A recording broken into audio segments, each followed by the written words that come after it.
सवाल आते हैं। तो यहाँ से देखो ये विद्यार्थियों की संख्या दी हुई है जो हमारा एफ होता है। अब यहाँ से अगर जो हम संचयी बारंबारता निकालें तो संचयी बारंबारता पहले वर्ग के लिए, यानी कि संचयी बारंबारता को हम सीएफ से लिखते हैं।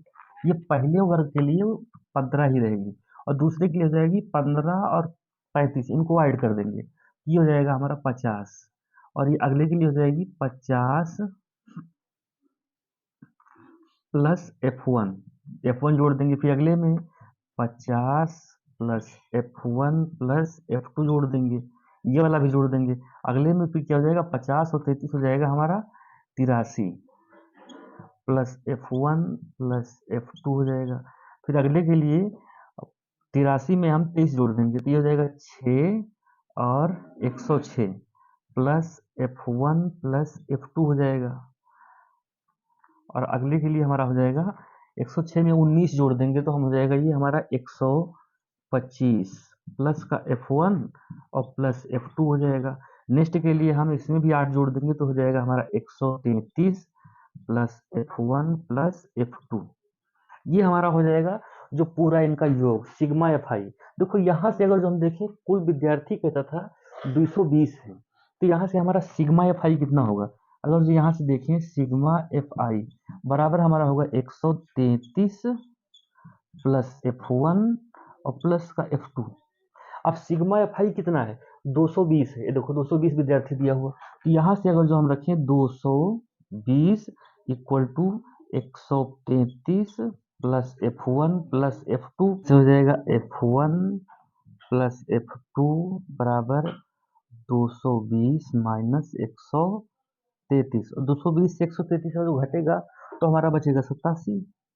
ये 87 हो जाएगा, यानी कि F1 प्लस F2 बराबर 87। ये समीकरण हमारा एक, इसको मान लें। अब आगे हम क्या करेंगे?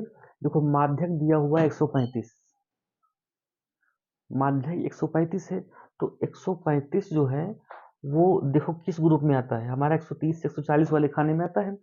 तो 130 से 140 के बीच में ही तो 135 है, तो यहाँ से लोअर लिमिट हमारी बन जाएगी L, यानी कि L हो जाएगा 130 और यहाँ से इसके सामने वाला ये हमारा F2 बनेगा F, और इसके इसी खाने में अगर जो ऊपर जाए तो ये वाला छोड़ के इसके ऊपर वाला खाना वो हमारा CF बनता है संचयी बारंबारता। तो संचयी बारंबारता हो जाएगा 50 प्लस F1।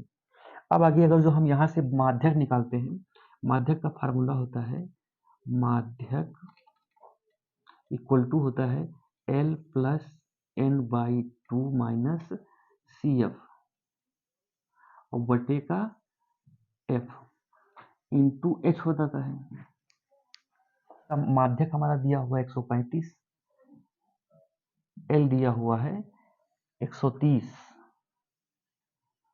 प्लस N हमारा है 200, टोटल छात्र है 220, तो N की जगह पर 220 अगर जो रखेंगे 2 से कैंसिल आउट हो जाएगा तो यहाँ आएगा 110 माइनस CF हमारा है, ब्रैकेट में लिखेंगे 50 प्लस F1 और बटे का F हमारा है F2, तो F2 लिख देंगे और मल्टीपल H इनके बीच का अंतर देखो, ग्रुप के बीच का अंतर कितना है? 100 से 110, 110 से 120, 120 से 130, सबके बीच में जो डिफरेंस चल रहा है वो 10 का है, तो H हमारा होगा 10। अब यहाँ से फिर हम आगे सॉल्व करते हैं, तो इस तरीके से हो जाएगा, ये 130 इधर ट्रांसफर होकर आएगा तो ये 135 से 130 घटेगा तो 5 बचेगा बराबर। अब यहाँ पर देखो ये हो जाएगा 110 माइनस का 50 और ये माइनस प्लस माइनस हो जाएगा F1 बटे का F और इसके साथ गुणे में लगा हुआ है 10।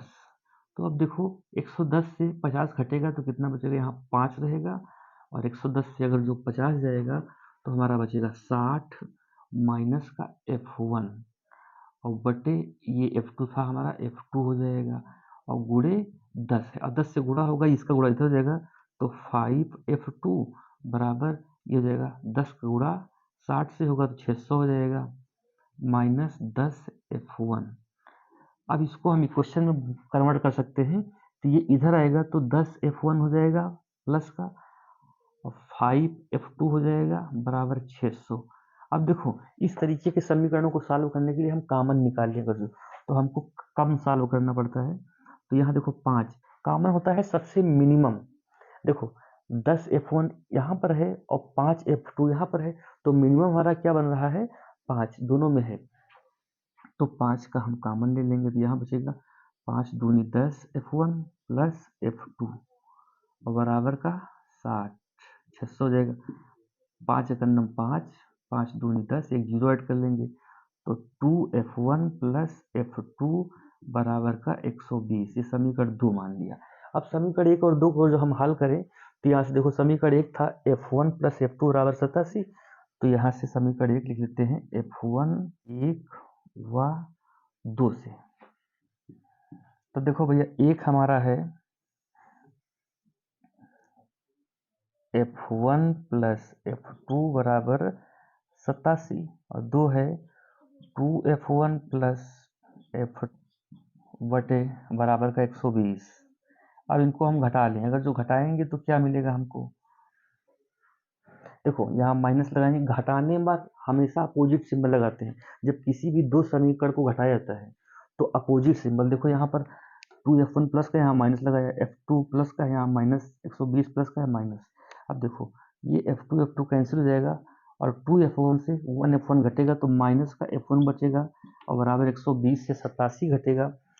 120 से अगर जो 87 को घटाया जाएगा तो हमारा बचेगा यहाँ पर 33, यानी कि एफ वो भी माइनस का, बड़ी संख्या का चिन्ह लगता है, 120 माइनस का है, ये माइनस माइनस कैंसिल हो जाएगा तो F1 बराबर हमारा आएगा 33।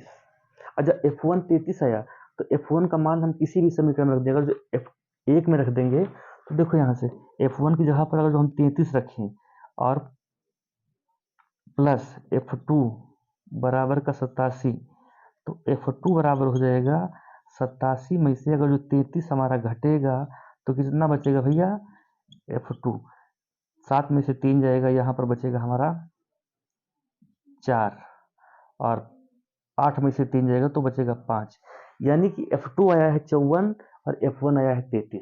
इस तरीके से इन सवालों को हम लगाते हैं।